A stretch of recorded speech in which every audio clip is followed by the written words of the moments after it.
పితా, పుత్ర, పవిత్రాత్మ నామమున ఆమేన్. ఈరోజు దేవుని వాగ్దానం. ఒక పగలు మరి ఒక పగటికి ఈ సంగతిని బోధ చేయుచున్నది. ఒక రేయి మరొక రేయికి జ్ఞానమును తెలియచేయుచున్నది. ఆ రేయింబవళ్లకు భాష గాని మాటలు గాని లేవు. వాని నుండి ఎట్టి ధ్వని వినిపింపదు.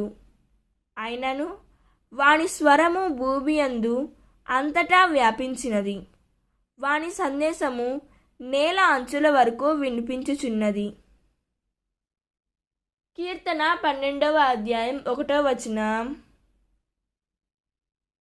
ఈ వాక్యం మనకు ఏం చెబుతున్నదంటే, ఈ వాక్యం మనకు చెబుతుంది, దేవుడు ప్రతిరోజు తన దృష్టి ద్వారా మనతో మాట్లాడుతున్నాడు. పగలు రేయి మాట లేకపోయినా ఆయన మహిమను ప్రకటిస్తాయి. ఆకాశం, భూమి, నక్షత్రాలు ఇవన్నీ ఆయన సాక్ష్యాలు. మనం వినడానికి సిద్ధంగా ఉంటే ప్రతి ఉదయం దేవుని బోధన వినగలము. మన జీవితం కూడా ఆయన సృష్టిగా దేవుని మహిమను తెలియచేయాలి.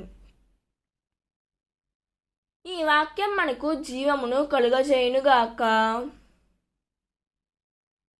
ప్రార్థన. ప్రభువా, నీ దృష్టిలో దాగి ఉన్న మీ మహిమను గ్రహించడానికి నాకు కళ్ళు తెరువుంపు తండ్రి.